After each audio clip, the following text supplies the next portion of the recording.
नमस्कार, मैं doctor Manju Ladla, associate professor SK government girls college Sikar. आज का हमारा टॉपिक है स्विट्ज़रलैंड का संविधान। स्विट्ज़रलैंड जो है प्राचीन गणतंत्र के रूप में जाना जाता है। स्विट्ज़रलैंड में 1848 से ही गणतंत्र विद्यमान है, तो सबसे प्राचीनतम गणतंत्र के रूप में जाना जाता है। इसके साथ ही स्विट्ज़रलैंड जो है प्रत्यक्ष प्रजातंत्र का भी सर्वश्रेष्ठ उदाहरण माना जाता है। स्विट्ज़रलैंड में आज भी 4 कैंटीन अर्ध कैंटीनों में प्रत्यक्ष प्रजातंत्र विद्यमान है। वहाँ पर आरंभक, लोक निर्णय, जनमत संग्रह, लेडिसजेमेंट, इस तरह की जो संस्थाएं हैं, इस तरह के जो कार्यक्रम हैं वहाँ पर आज भी आयोजित किए जा रहे हैं। ये गतिविधियाँ आज भी संचालित है और प्रत्यक्ष प्रजातंत्र के रूप में जाना जाता है। इसके साथ ही स्विट्ज़रलैंड की एक और बड़ी खासियत है कि स्थायी तटस्थता लिए हुए है। 1815 में वियना कांग्रेस से उसे मान्यता मिली हुई है कि स्विट्ज़रलैंड न तो किसी दूसरे देश पर आक्रमण करता है और न ही कोई दूसरा देश स्विट्ज़रलैंड पर आक्रमण करेगा। इस तरह एक शब्द भी, एक सेंटेंस कहा जाता है, अशांति के सागर में स्थित सुखी द्वीप है।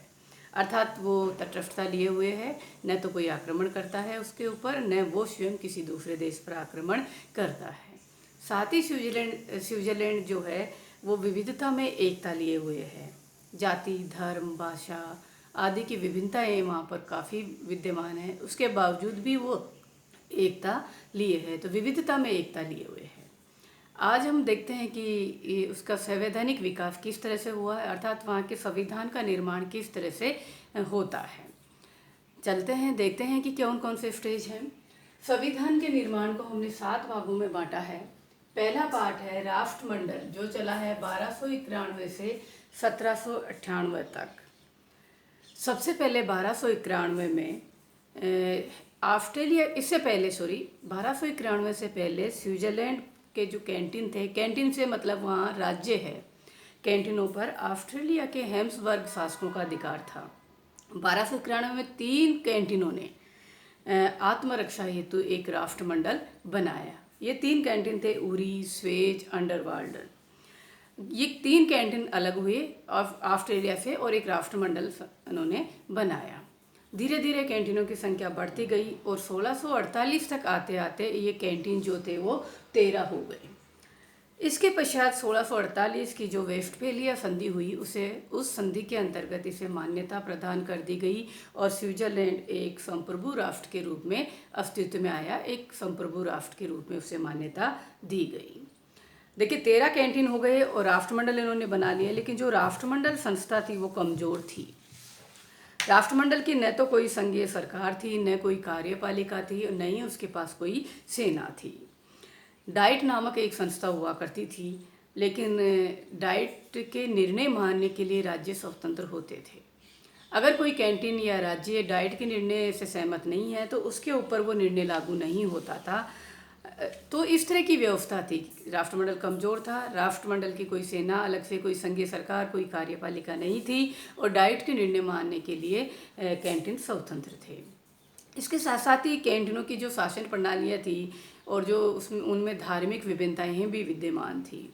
13 में से 6 में प्रत्यक्ष प्रजातंत्र था, 3 में प्रतिनिधि प्रजातंत्र था और 4 में कुलीन तंत्र था। परिणाम स्वरूप ये हुआ कि ये राष्ट्रमंडल ज़्यादा समय तक नहीं चला और 17 से 12 में गृहयुद्ध छिड़ गया और राष्ट्रमंडल और भी कमज़ोर हो गया। इसके पश्चात सेकेंड स्टेज आती है हेलवेटिक गणराज्य की स्थापना, जो चलेगा 1798 से लेकर 1803 तक।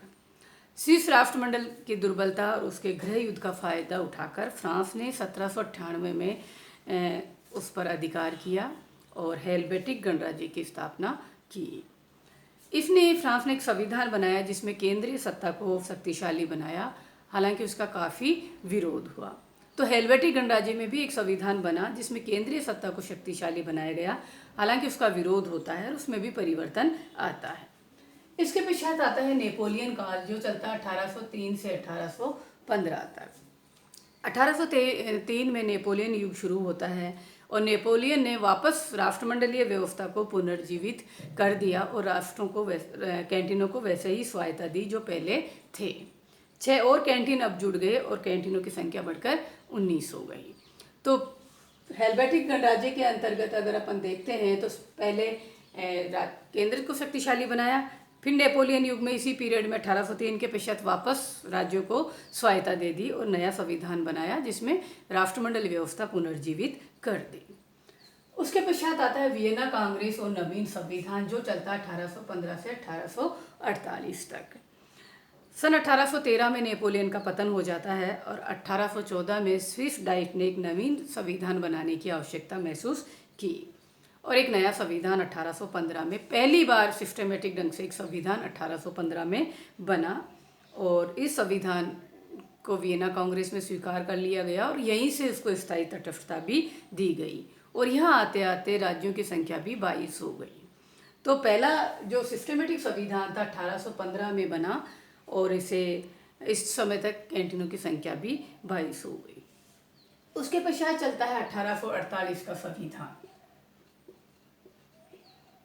जब 1815 में जो संविधान बना था उसके पश्चात संघर्ष छिड़ गया था।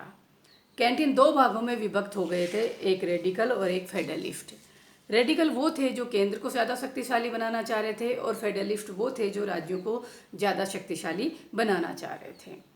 तो 1815 से ही ये शुरू हो गया था इनमें एक तरह से और 1847 में आते आते 7 कैंटीनों ने अलग होकर स्वतंत्र राष्ट्र के रूप में रहने की घोषणा की। परिणाम स्वरूप वहाँ 1847 में गृह युद्ध छिड़ गया और गृह युद्ध में जो रेडिकल्स थे जो केंद्र को ज़्यादा शक्तियाँ देने वाले थे उनकी विजयी होती है। फलस्वरूप 1848 में एक संविधान बनाने की आवश्यकता महसूस होती है और एक आयोग बनाया जाता है संविधान के बनाने के लिए, निर्माण करने के लिए।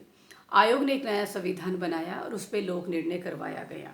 लोक निर्णय में जनता द्वारा स्वीकार करने के पश्चात 12 दिसंबर 1948 को ये संविधान लागू हो जाता है।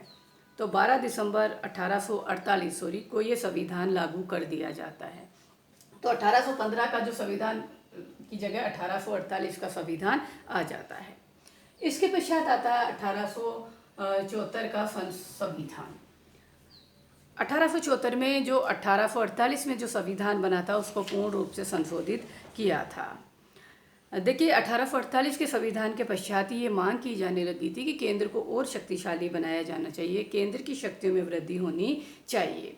तो वहाँ की संघीय सभा द्वारा इस संविधान को पूर्णतः संशोधित करने का प्रारूप तैयार किया और उसको संशोधित किया, जिस पर कैंटीनों और जनता की बहुमत द्वारा स्वीकार कर लिया गया और 26 मई 1874 को ये संविधान लागू हो गया। 26 मई को 1874 में पूर्ण संशोधित संविधान लागू हो गया।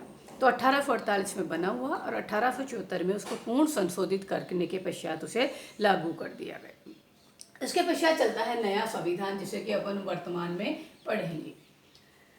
स्विस संसद द्वारा 18 दिसंबर 1998 को स्विट्जरलैंड के लिए एक नया संविधान अंगीकृत किया गया, जिसे 18 अप्रैल 1999 को जनमत संग्रह द्वारा जनता ने स्वीकार कर लिया और 1 जनवरी 2000 से नया संविधान लागू कर दिया गया। इस तरह अपन जो संविधान अब पढ़ेंगे वो 1 जनवरी 2000 वाला संविधान का अध्ययन करेंगे और उसके आधार पर आगे की व्यवस्थाओं का अध्ययन करेंगे। तो बहुत सारी जो बुक्स हैं उनमें पुरानी अगर आपके पास है तो उनमें 1848 का बना हुआ और 1874 में पूर्ण संशोधित संविधान तक का ही वर्णन किया है। लेकिन इसके पश्चात 1999 में स्विट्जरलैंड में एक नया संविधान बन गया है और 2000 से लागू कर दिया गया है। इस तरह स्विट्जरलैंड के संविधान का संवैधानिक विकास हुआ है। 1291 से लेकर 2000 तक का अपन संवैधानिक विकास पढ़ेंगे और उसके आधार पर आगे की शासन व्यवस्थाओं का अध्ययन करेंगे। नमस्कार।